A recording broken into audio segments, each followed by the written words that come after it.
Hey guys, welcome back to my channel, or welcome if you're new here. My name is Angelica and I'm sharing my healthy weight loss wellness journey online. Today I'm sharing some of my favorite meal prep recipes that I've ever done, and I'm starting with my one pot chicken Parmesan pasta. So if you're an OG watcher here on my channel, then you've seen this recipe before, but I did change it a little bit this time just to help with the points and make it a little bit simpler, and I'm really in love with it.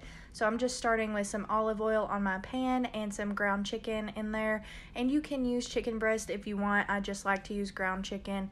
I'm adding salt, pepper, and garlic powder to that, and then I'm going to break it up into little pieces because that is how I like it. And then we're just going to let it brown, and ta-da, with the magic of editing, it is complete. And I'm adding a can of tomato sauce. I'm using low sodium of these things, but you can pretty much use any tomato products you want. I did a can of diced tomatoes as well. And then to that, I'm just adding a little bit of Italian seasoning and 2 teaspoons of minced garlic. You can use however much garlic you like, but I just did 2 teaspoons. And I will warn you, this is the point at which your house will begin to smell like an Italian paradise. That's the best word I can think of to describe it, because it smells amazing, and this is just one of my favorite meals to meal prep. Anyways, I'm adding 2 cups of chicken broth. The amount of chicken broth you add is going to depend on how you like your pasta to be cooked. I like mine extra soft, so I actually did end up adding the rest of it. So I did 4 cups of it, and then I'm going to set it on high, let it come to a boil, and then I'm going to add in my pasta. I did 10 ounces of pasta. Just make sure you measure it so that you get all of the points right and everything. And then I just stir that up, make sure every piece of pasta is coated with some liquid so that it will all actually cook and you won't have any hard pieces in there. And then I'm adding 1/4 cup of Parmesan cheese.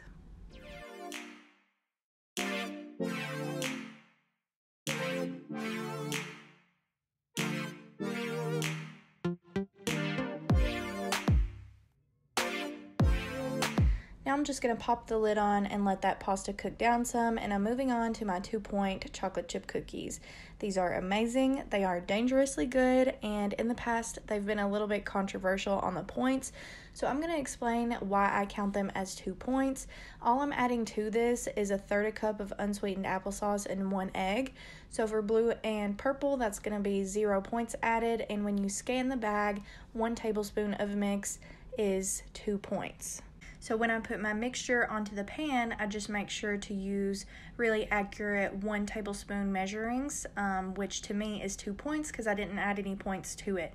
So if you want to be safe, you can count it as 3, or if you're on green, you might want to count it as 3 because of the egg in there. But I'm going to continue to count it as 2. That is how I do it, and that's why I do it how I do it. If you guys want to make it and count it as different points, that is totally fine. Everyone knows that I'm a little bit of a WW rebel as long as it doesn't affect my weigh-in, and I've never had a problem with this. So then you're just going to lay them out and you pop them in the oven at 350 for 7 minutes. They are literally perfect every single time, and this came out with 27 cookies, which I thought was cool because 27 is my lucky number, if you didn't already know, so I always like to see that. And then to my pasta dish, once the pasta is cooked down, I'm just adding 1/2 cup of Parmesan cheese on it, so you have 3/4 cup total. And then I kind of section it out a little bit to make sure I can get the right amount of servings, and then I just start plating them up, I guess you could say.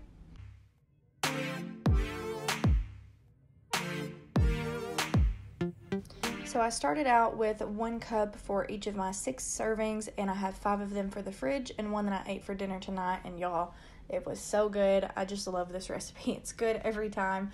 But I ended up being able to do 1 cup and 1/4 cup, so just a little bit over a cup for 6 servings, and that came out to 6 points each. And that's for blue, and for purple, I used whole grain pasta, so I'm not sure, but I'm going to try to figure it out and put it on the screen for you. So there is my pasta dish. Now I'm moving on to another one of my favorite recipes, which is 2-ingredient dough.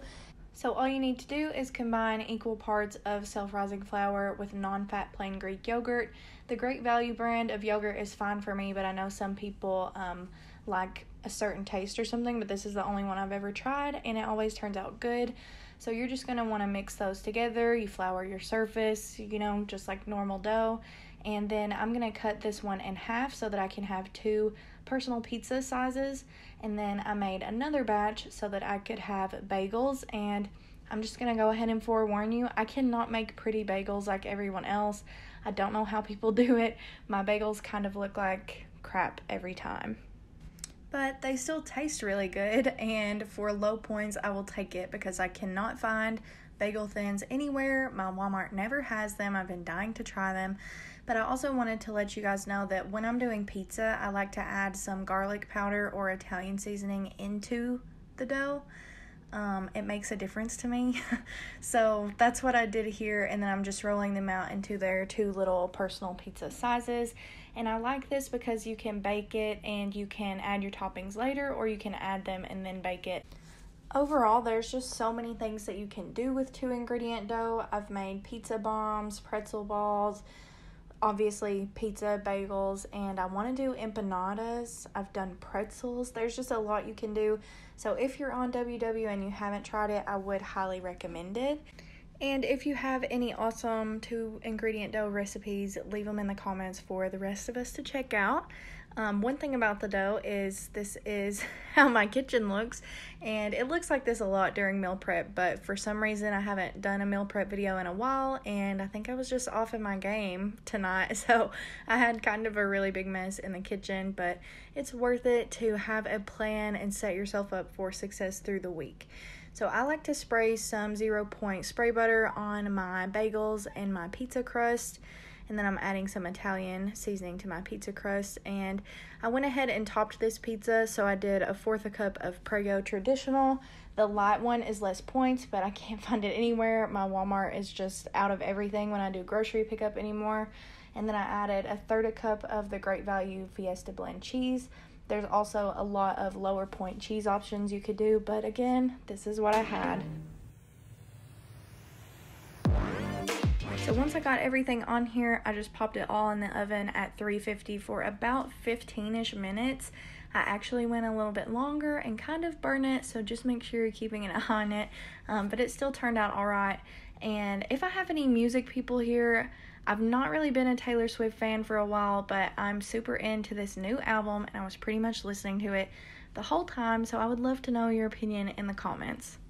So here's everything that I made today. First of all, I have this absolutely stunning pile of 2-point cookies. I'm so excited for that. Then I have my 6-point pasta dish in the back. I'm going to have all the recipes and everything in the description with the points and all that, so be sure to check down there. And then I have an extra pizza dough that I can make this week with whatever toppings I want. I have my bagels that got a little too brown, and then I have my pizza in the back. So that is all I have for you guys today. Thanks so much for watching. Don't forget to subscribe, and I will see you next time.